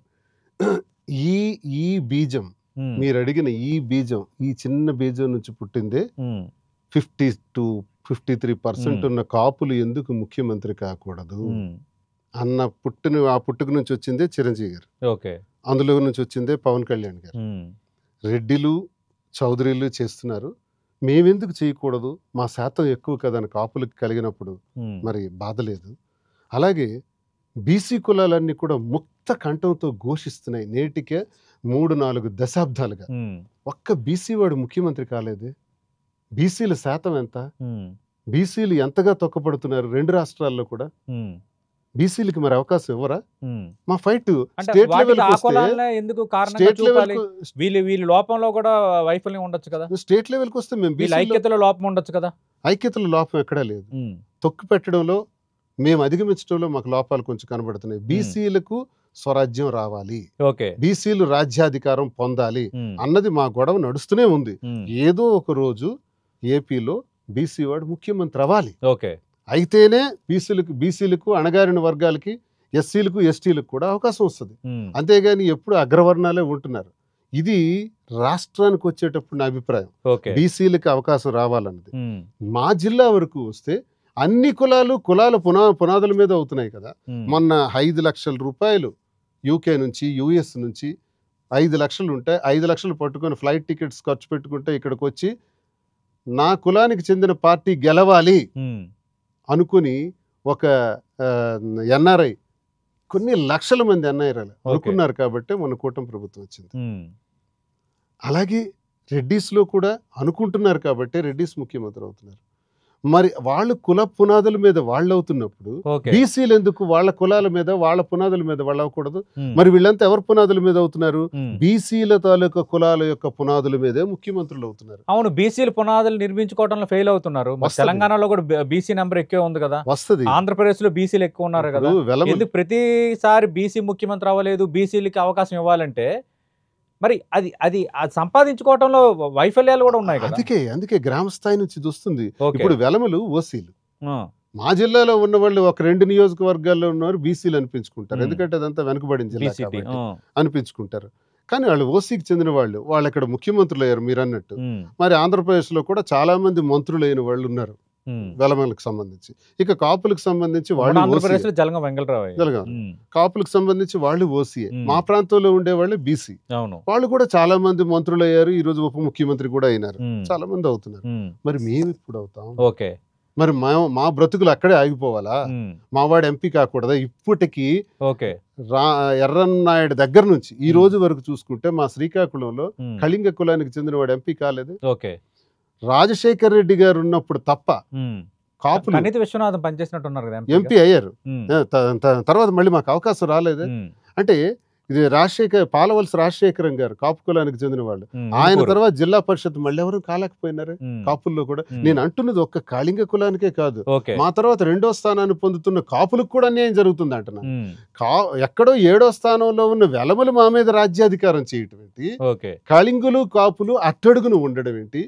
ఈ విప్లవాన్ని తీసుకొస్తాం ప్రాంతాల వారీగా, గ్రామాల వారీగా, అన్ని దగ్గరలో కూడా.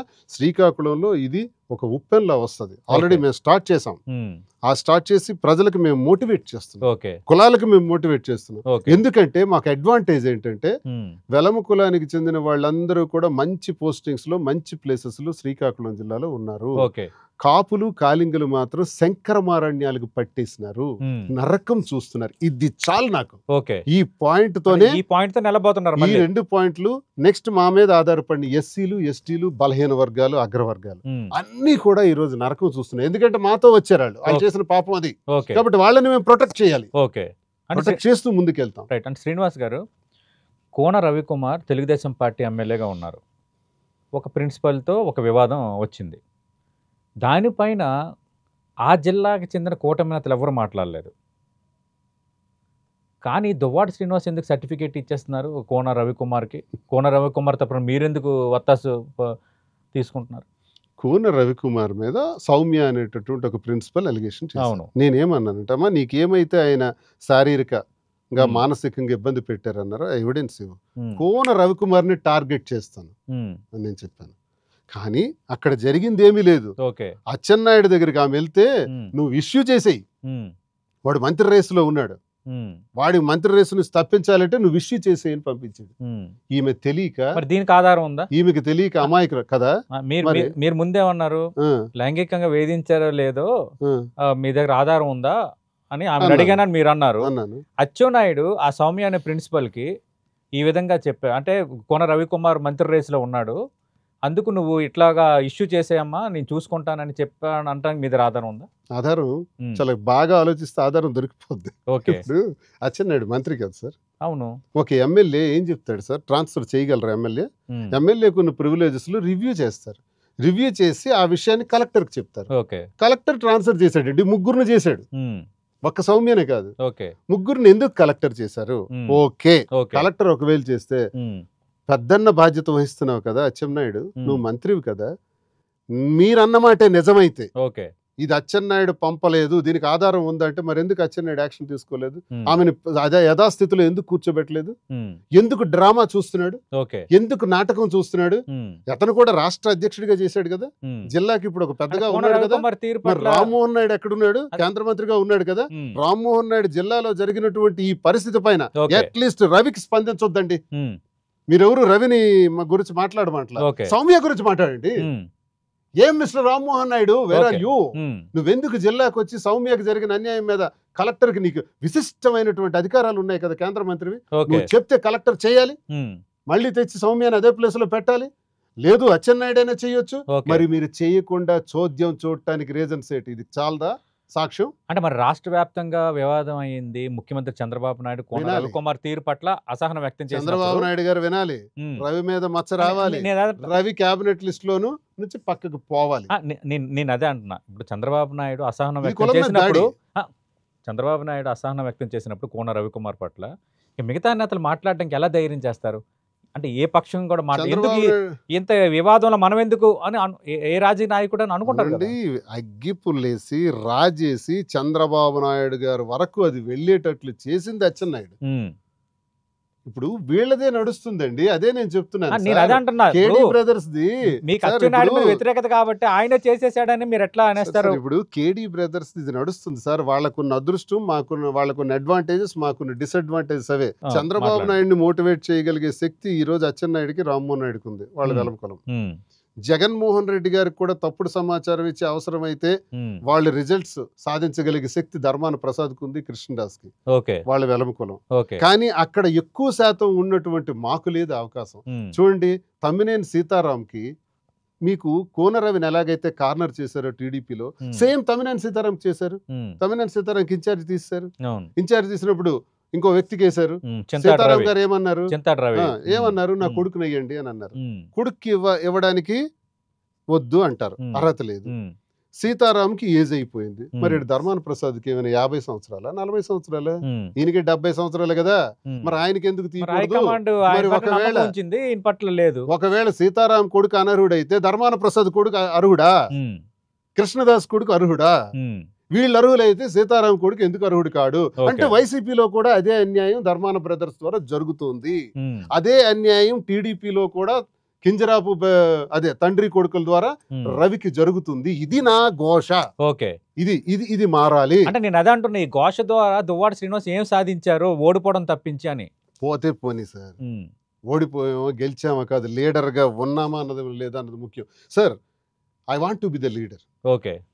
ఏదో గెలిచేసి ఎమ్మెల్యే అయిపోయి ఉమ్, సాధించగలిగింది ఏం లేదు. లీడర్ అంటే ఎవరు?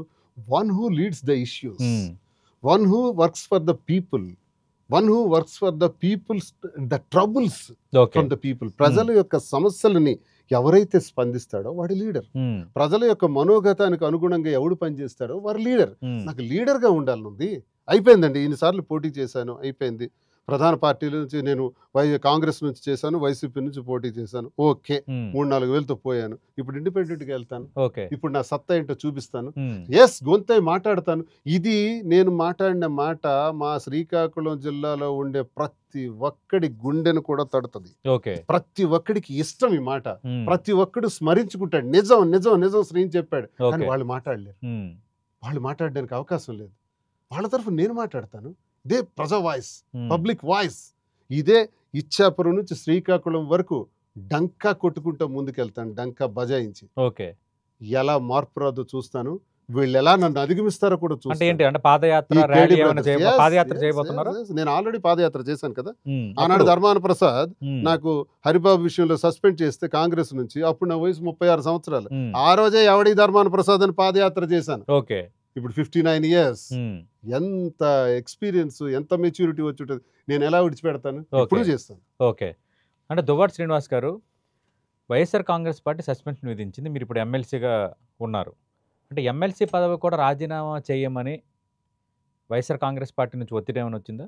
మీకు ఈ మధ్య ఒక మాట నేను మీడియాలో ఎక్కడ చెప్పాను. ఉమ్, హలో మిస్టర్ ధర్మాన ప్రసాద్, కృష్ణదాస్, నేను ఎమ్మెల్సీగా ఉన్నాను, Hmm. నన్ను సస్పెండ్ చేశారు ఉమ్, పార్టీ నుంచి. ఉమ్, సస్పెన్షన్ అంటే అర్థం ఏంటి? జస్ట్ పాజ్, ఉమ్. జస్ట్ విధుల నుంచి అలా పక్కన కొద్ది రోజులు పక్కన పెడతాం. Suspension can be revoked at any time. Yes. ఒకవేళ నన్ను రివోక్ చేసేయచ్చు మా బాస్, మా జగన్ అన్న నాకు రివోక్ చేయొచ్చు. అప్పుడు కూడా మీకు వదలను, అప్పుడు కూడా గట్టిగా తగులుతా. ఓకే. కాబట్టి దయచేసి బహిష్కరించేయండి, ఉమ్. ఎక్స్పెల్ చేసేయండి నన్ను. 6 ఏళ్ల వరకు మళ్ళీ పార్టీలోకి రావడం అప్పుడు నేను రాజీనామా కూడా చేస్తాను ఎమ్మెల్సీకి. ఓకే. నన్ను సస్పెండ్ చేస్తే ఎలా రాజీనామా చేయమంటారు చెప్పండి? ఉమ్. ఎక్స్పెల్ చేస్తే చేసేయాలి. ఓకే. అంటే పార్టీ నుంచి బహిష్కరిస్తే ఎమ్మెల్సీ గల అంటే వైఎస్ఆర్ కాంగ్రెస్ పార్టీ నుంచి బహిష్కరించమని దువ్వాడ శ్రీనివాస్ పబ్లిక్ ఆఫర్ ఇచ్చేస్తున్నారు. దమ్ముంటే ధర్మాన సోదరులు ఏదైతే నాకు నన్ను ఇన్ఛార్జ్ నుంచి తప్పించి నన్ను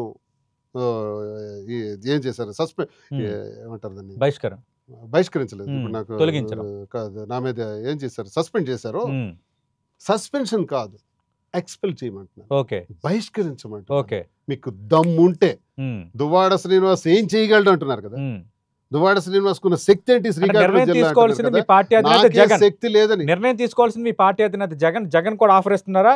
జగన్ గారికి నేను ఈ మాట అన్న ధర్మాన సోదరులకు అంటున్నాను. ఓకే మీకు దమ్ముంటే, నాలో శక్తి లేదని మీరు అనుకుంటే, ఓకే మీకు నేను ఇంటర్వ్యూకి పీకలేనని మీరు అనుకుంటే ముందు మీరు బహిష్కరించండి. అదే వర్డ్ ఏదైతే సస్పెండ్ చేయించారో అదే బలాన్ని మరికొంచెం పెట్టుకుని జిల్లా అంతా తీసుకెళ్లి నన్ను బహిష్కరించు, అప్పుడు చూపెడతాను ఆ సంగతి. ఇంకా అప్పుడు నేను రాజీనామా చేస్తాను.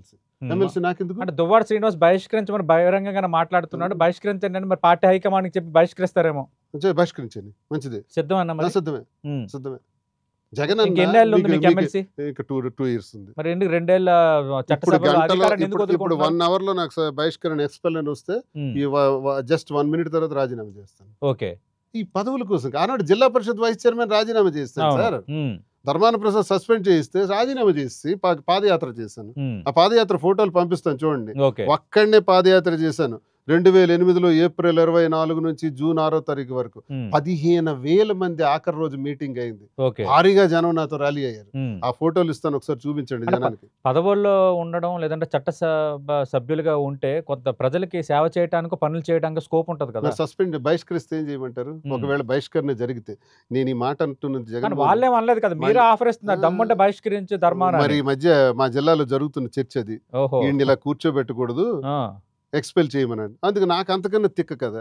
ఆ తిక్కలో నేను అదే చెప్తున్నాను. మీరు నాకు ఈరోజు ఈ మధ్య ధర్మాన కృష్ణదాస్ కబురు పెట్టాడు, దువ్వాడ శ్రీనికి చెప్పండి బట్టలు కూడా తీసుకొట్టేస్తామని. నేను ఊరుకున్నా, ధర్మాన ప్రసాద్ ఊరుకోడని. ఈ మీడియా ద్వారా కృష్ణదాస్ చెప్తున్నాను, నీకు దమ్మున్న ప్లేస్ కు చెప్పు, నేను వస్తా. నువ్వు నాకు ఓడదీస్తావు, నేను నీకు ఓడదీస్తావు, చూద్దాం. పిచ్చి పిచ్చిగా వాగొద్దు. ఓకే, నువ్వు సస్పెన్షన్తో ఆపకు. నీకు దమ్ముంటే నన్ను ఎక్స్పెల్ చేయి, బహిష్కరించు మిస్టర్ కృష్ణదాస్, మిస్టర్ ధర్మాన ప్రసాద్ అంటున్నాను. జగన్మోహన్ రెడ్డి గారి నుంచి మీరు నన్ను దూరం చేయలేరు. మీ తరం కాదు. ఆయన నా గుండెల్లో ఎప్పుడు ఉంటాడు. ఆయన మనసులో కూడా నా స్థానం చిరకాలం ఉంటది. మీరెవరు నన్ను సస్పెండ్ చేయించేది? మీ స్వార్థం కోసం చేయించారు. చేసినంత మాత్రం నేను ఆగను. కేడీ బ్రదర్స్ తాలూకా రౌడీజాన్ని, గూండాయిజాన్ని బయట పెడతాను. మీ అర్ధరాత్రి రాజకీయాల్ని బహిరంగపరుస్తాను. జిల్లా అంతా గొంతై తిరుగుతాను, గట్టిగా మాట్లాడతాను. ఓకే, అంటే దువ్వాడ శ్రీనివాస్ గారు అంటే 2 రాష్ట్రాల రాజకీయం చేయాలని ఏమైనా మాస్టర్ ప్లాన్ ఉందా? ఎందుకంటే దివ్యల మాధురి గారు కూకట్పల్లి నుంచి పోటీ చేస్తారని ఒక టాక్ వినిపిస్తోంది. ఆమె కూడా దాన్ని ఏమి ఖండించలేదు. నిజంగా సీరియస్ ప్లాన్ అయినా? సార్, మేమైతే తెలంగాణ వరకు వచ్చింది వ్యాపారం కోసం. ఇక్కడైతే రాజకీయాల్లో తలదూర్చదలుచుకోలేదు. ఇక్కడ అందరూ మాకు ఒకటి. అందరు లీడర్స్ తో మేము సమాన దూరంలోనే ఉంటాం. మరి ఎందుకు కూకట్పల్లి నుంచి దివ్యల మాధురి పోటీకి సిద్ధం అవుతున్నారు? టాక్స్ వస్తున్నాయి, ఏం చేయమంటారు? ఒక పార్టీ మిమ్మల్ని అప్రోచ్ అయ్యింది అంటున్నారు, వాస్తవా కాదా? అంటే ఎప్పుడు కూడా సత్యమా మాట్లాడతారు కదా దువ్వాడ శ్రీనివాస్, చెప్పండి వాస్తవం కాదా? అవును, పెద్ద బీజేపీ పెద్దలు నాకు కాంటాక్ట్ చేశారు. హైదరాబాద్లో డిస్కషన్ నడిచింది. ఓకే, మేడంకి ఇక్కడ పెట్టండి, హైదరాబాద్ లెవెల్, తెలంగాణ లెవెల్లో మీరు ఏపీలో మీ వాయిస్ కూడా మాకు అవసరం. ఓకే, ఇప్పుడు బాగుంది, ఈ బాగున్న దానిలో ఇంకా కొంచెం యాడ్ అయితే బాగుంటుంది అన్నది ఆ అభిప్రాయంతో నన్ను అడిగారు. అంటే కూకట్పల్లి అలా ఏం చెప్పాలి, అలా చెప్పలేదు. పార్టీలో చేరడానికి డిస్కషన్. ఎందుకు కూకట్పల్లి టాక్ వచ్చింది? ఎందుకు వచ్చిందో నాకు తెలియదు సార్. మేము కూకట్పల్లి ఎక్కువ ఉంటాం, లాదా బెలీజాలో ఉంటాను, తర్వాత బిజినెస్ చందానగర్ లో జరుగుతుంది, అక్కడ ఎక్కువ తిరుగుతున్నాం కాబట్టి మాకు అందరూ పిలుస్తున్నారు. ఇది మూసాపేట, అక్కడ ఆ ప్రాంతం, ఈ ప్రాంతం, వినాయక పూజలకి, దుర్గా అన్ని పిలుస్తుంటే వెళ్తున్నాం, కలుస్తున్నాం, ఏదో తోచిన సహాయం చేస్తున్నాం అంతే. ప్రజలతో సత్సంబంధాలు, రాజకీయాల్లో ఉన్న వాళ్ళం కదా, అంతేగాని ఇది ఏదో రాజకీయం కోసమో పార్టీల కోసమో కాదు. ఇది కేవలం ఒక హ్యూమన్ రిలేషన్స్ అంతవరకే. ఓకే, అంటే దువ్వాడ శ్రీనివాస్ బయటికి నేను నిజాయితీ పరుణని చెప్తారు, కానీ మూలపేట పోర్టు ద్వారా వచ్చిన ముడుపులతోనే వస్త్ర వ్యాపారంలోకి వచ్చారు. ఇది మీపైన ఒక ఆరోపణ. ఇప్పుడు మూలపేట పోర్టు కూడా అసలు యాక్చువల్గా అది అడిగారు కాబట్టి అది కూడా చెప్పాలి. అసలు యాక్చువల్లీ భావనపాడు పోర్టు. అవును, 50-60 సంవత్సరాల నుంచి ఇందిరాగాంధీ గారు కూడా మాట్లాడి అలాగే ఉండిపోయింది. జగనన్న కూడా మూలపేట అనుకున్నారు. కానీ నాకు ఒక సైంటిస్ట్ చెప్పారు, మీరు ఇది మూలపేట సెట్ కాదు, సారీ భావనపాడు సెట్ అవ్వదు, మూలపేట ప్లాన్ చేయండి అంటే జగన్ అన్నకి నేను చెప్పా ఒకరోజు, అన్న మూలపేట అయితే సక్సెస్ అవుతుందంట. ఓకే. అన్న వెంటనే రిపోర్ట్ రప్పించుకున్నారు, అంత సక్సెస్ఫుల్గా వచ్చింది. వెంటనే క్యాబినెట్లో పెట్టేసి 2023 ఏప్రిల్ 19వ తారీఖున శంకుస్థాపన చేస్తాం. అన్న నాకు బాధ్యతలు అప్పచెప్పారు. నేను మా చేతుల మీదే 65 to 70% వర్క్ పూర్తి చేస్తాం. ఓకే. ఇంచుమించు north break waters, south break waters and అన్ని చాలా వరకు మేమే చేసాం. అయితే గవర్నమెంట్ పోయింది, ఇప్పుడు టీడీపీ వచ్చింది. ఇప్పుడు అచ్చెన్నాయుడు బ్రదర్ హరిప్రసాద్ చేస్తున్నాడు.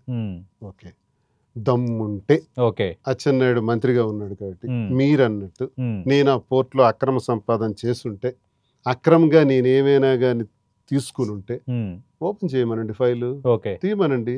అచ్చెన్నాయుడు చేతిలోనే ఉంది కదా, మరి లేట్ ఎందుకు?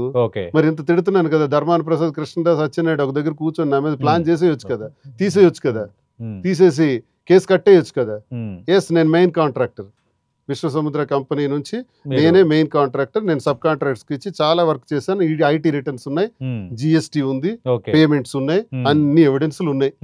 మరి దీని ప్రకారం నేను చేశానని చెప్తున్నాను. దీనిలో నేను సుమారు 2 కోట్లు లాస్ అయిపోయాను. లేదు నేను సంపాదించానని అనుకుంటే ఫైల్ ఓపెన్ చేసి కేసు కట్టమనండి అచ్చెన్నాయుడికి. సవాల్ అంటే ఆల్రెడీ జనసేన నేతలు కూడా మీపై కేసులు పెట్టారు. మీ జిల్లాలో ఇంకో టాక్ కూడా నడుస్తుంది, దువ్వాడ శ్రీనివాస్ త్వరలో అరెస్ట్ కాబోతున్నారని. ఓకే, రెడీ, ఇప్పుడే రెడీ. మీ అంచనాలు ఉన్నారా నిజంగా అరెస్ట్ వరకు? ఎందుకు ఆయనకి నేనేదో మీరు ఎందుకు ప్రశ్నించట్లేదని అడిగాను నేను పవన్ కళ్యాణ్ గత అసెంబ్లీ సమావేశాలు. ఎందుకు ప్రశ్నించట్లేదు, డబ్బులు తీసుకుని ప్రశ్నించట్లేదని అందరూ అంటున్నారు అని అన్నాను నేను. ఓకే, దానిపైన వరుస పెట్టి కేసులు కట్టారు అన్ని స్టేషన్స్లో. మరి ఆ తర్వాత నాకు కొన్ని 41 నోటీసులు, అంటే ఇప్పుడు కొత్త BNSS ప్రకారం 35 Clause 3 నోటీసెస్ రిసీవ్ చేసుకున్నాను. కానీ ఎక్కడా నన్ను ఇంకా తీసుకోలేదు. మరి ఏం జరుగుతుందో నాకు తెలియదు. ఒకవేళ అరెస్ట్ చేసినా 62 రోజులు జైల్లో ఉండి వచ్చిన బాడీ ఇది. ఓకే, నాకు బీపీ లేదు, షుగర్ లేదు, జబ్బులు లేవు, ఏదన్నా నేను రెడీ అంటున్నారు. ఏంటి మీరు అసలు స్పెషల్ గా ఉన్నారు? 62 రోజులు జైలు అనుభవం ఉన్న నాకు పవర్ ప్లాంట్ పోరాటాల ద్వారా 18 కేసులు, 7 మర్డర్ కేసులు నా పైన. ఇన్ని ఒక్కరికి నేను చీమ కూడా చంపాను. Thermal plant, Kakarapalli thermal plant లో 1600 మంది ముద్దాయిల్లో నేను ఒకడిని. మా తర్వాత ఉన్న మా బ్రదర్స్, మా సోదరుల సమానులు 3 కాల్చి పడేసినారు. నా మీద ఫైరింగ్ ఆర్డర్స్. 62 రోజులు జైల్లో ఉన్న అనుభవం అండి దువ్వాడ శ్రీనివాస్ ది. ఇప్పుడు అరెస్ట్ చేస్తే ఎంత పెడతారు? 90 days, 100 days, దట్స్ ఆల్. మరో 30 రోజులు ఎక్స్ట్రా భరించలేనా? నేను రెడీ, జైలుకి రెడీ. ఓకే, అంటే దేనికైనా ఇంకా దేనికి నేను ఖాతరు చేయను. చిరంజీవి మీకు టికెట్ ఇచ్చారు, ఎన్నికల్లో ఓడిపోతే మళ్ళీ ఎన్నికల్లో మీకు ఎంత ఖర్చు అయిందో ఆ డబ్బులు మళ్ళీ మీకు ఇచ్చారు. మీరు గతంలో కూడా ఈ మాట చెప్పారు. మరి మీకు విశ్వసనీయత లేదా? ఎందుకు పవన్ కళ్యాణ్ మీద ఆ స్థాయిలో మాట్లాడారు?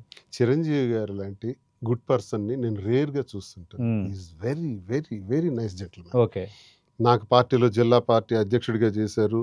నాకు టికెట్ ఇవ్వకూడదని ఆ రోజు కూడా PRPలో కూడా గట్టిగా మా జిల్లా నుంచి ప్రయత్నాలు జరిగినప్పటికి కూడా శ్రీనివాస్కి టికెట్ ఇవ్వకపోతే అర్థం లేదని టికెట్ ఇచ్చారు. అక్కడ టికెట్ ఇచ్చిన తర్వాత రేవతిపతి గెలిచి చనిపోయిన తర్వాత జరిగే బై ఎలక్షన్ లో నా కోసం టెక్కలు వచ్చి దగ్గరుండి నామినేషన్ వేయించారు. వర్షంలో తడుచుకుంటూ చిరంజీవి గారి ఫోటోలు ఉన్నాయి మీకు. ఆ తర్వాత ఆ రాజశేఖర రెడ్డి గారి కొద్ది రోజుల్లోనే మరణం. ఆ మరణానంతరం నేను పూర్తిగా ప్రచారం ఆపేశాను. ఆపేసిన తర్వాత శ్రీనివాస్కి డబ్బులు ఖర్చు అయి ఉంటాయి, పాపం తిరిగేసినాడు అని నాకు డబ్బులు పంపించారు. ఓకే, పెద్ద మొత్తమే పంపించారు. ఎంత మంచి మనసు, ఎంత మెగ్నానిమిటీ, ఎంత గొప్ప విషయం. ఇవి చిరంజీవి గారిలో ఉన్న గుడ్ క్వాలిటీస్. అసలు చిరంజీవి గారితో ఉన్న మంచి రిలేషన్, అన్నయ్య అని పిలుచుకొని హాయిగా ఉండేవాళ్ళం. అదృష్టం ఆయన పార్టీ కలిపిస్తారు, లేకపోతే ఎప్పటికైనా ఆయన చీఫ్ మినిస్టర్ ఉండేవారు. రాష్ట్రంలో ఉండే కాపుల కళ నెరవేరు ఉండేది. తప్పకుండా ఆయన 18 ఎమ్మెల్యేలు గెలిచి 75 లక్షల ఓట్ షేర్ తీసుకున్నటువంటి వ్యక్తి. మరి అన్నయ్య ఇలాంటి రాజకీయాలు, దుష్ట రాజకీయాలకి ఆయన భరించలేరు కాబట్టి కలిపేస్తున్నారు. సూర్యుడి గుర్తు నుంచి పోటీ చేసిన వాడిని కూడా నేను ఒక్కడిని రాష్ట్రంలో. ఇంత రిలేషన్స్ ఉన్నాయి చిరంజీవి గారితో. పవన్ కళ్యాణ్ గారితో నాకు ఎందుకు యాక్సెస్ రాలేదు. ఎందుకంటే పార్టీ కలిపేస్తున్నప్పుడు మేము కలవటానికి వెళ్ళాము ఒకసారి. సార్ పార్టీ మెర్జ్ చేస్తామంటున్నారు కాంగ్రెస్లో, ఎలియన్స్ పెట్టుకుందాం, మెర్జింగ్ ఎందుకు, మనకు మంచి రోజులు ఉంటాయంటే ఆయన ఎప్పుడు 2014 నుంచే మాట్లాడతారు, 8 నుంచి మాట్లాడరు. ఎవరి దగ్గరికి వెళ్ళారు? పవన్ కళ్యాణ్ గారి దగ్గరికి కొంతమంది పెద్దల వెళ్ళి కలిసాం ఆ రోజుల్లో. 2009లో 10లో వెళ్తే నేనేమి దాని గురించి మాట్లాడను, నేను సినిమాలు చూసుకోవాలి, గెట్అవుట్ అనేసి. ఓకే, బాగా పట్టేసిందండి బ్రెయిన్కి అది. ఇప్పుడు జనసేన కార్యకర్తలకి తెలీదు. ఓకే. వాళ్ళు ఎంతసేపు 14 నుంచి ఆలోచిస్తారు. కానీ ఇదే PRP కోసం విలీనాన్ని వ్యతిరేకిస్తూ అన్నయ్యకి దూరం అయింది పవన్ కళ్యాణ్. అది తెలుసు పవన్ కదా మీకు. కళ్యాణ్ అంటే విలీనాన్ని వ్యతిరేకించాడు ఆయన. కదా వ్యతిరేకించారు. ఇంట్లో ఏదో పడ్డారు సార్.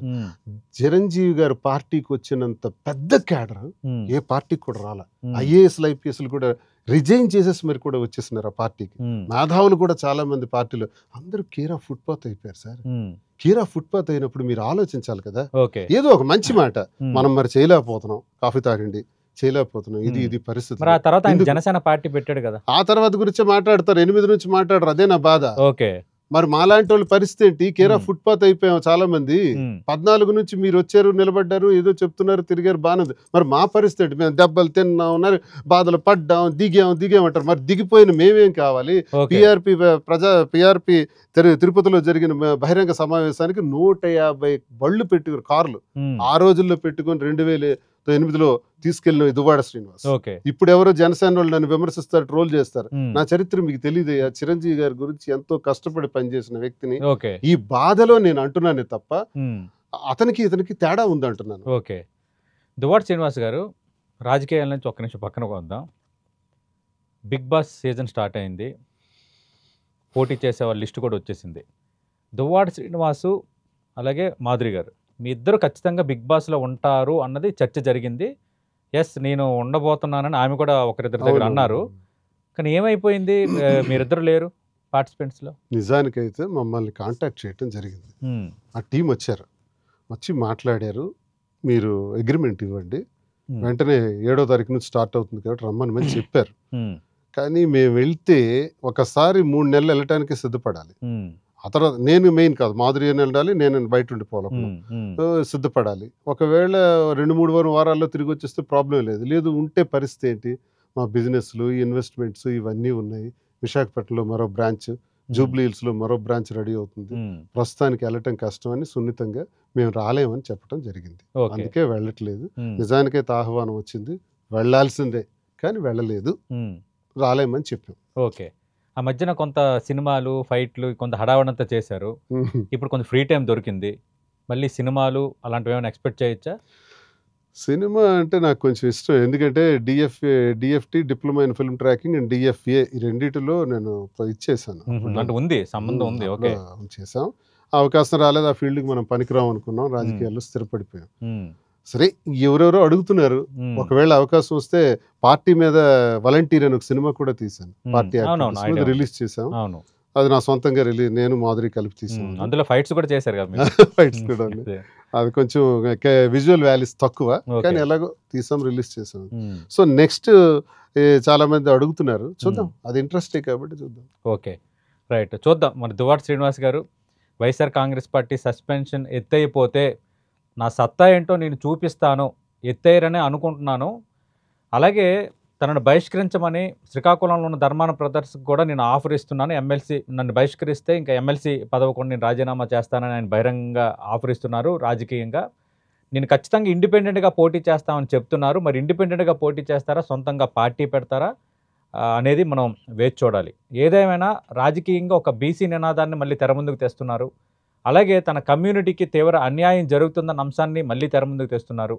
మరి ఇవన్నీ ఆయనకి రాజకీయంగా రేపు పొద్దున్న ఎంతవరకు భవిష్యత్తు పరంగా ఉపయోగపడతాయి, ఏ విధంగా ఉండబోతుంది ఆయన ప్రయాణం? Let us wait and see. ఇది ఫైర్ బ్రాండ్ నేత దువ్వాడ శ్రీనివాస్ గారితో 10 TV పాడ్కాస్ట్.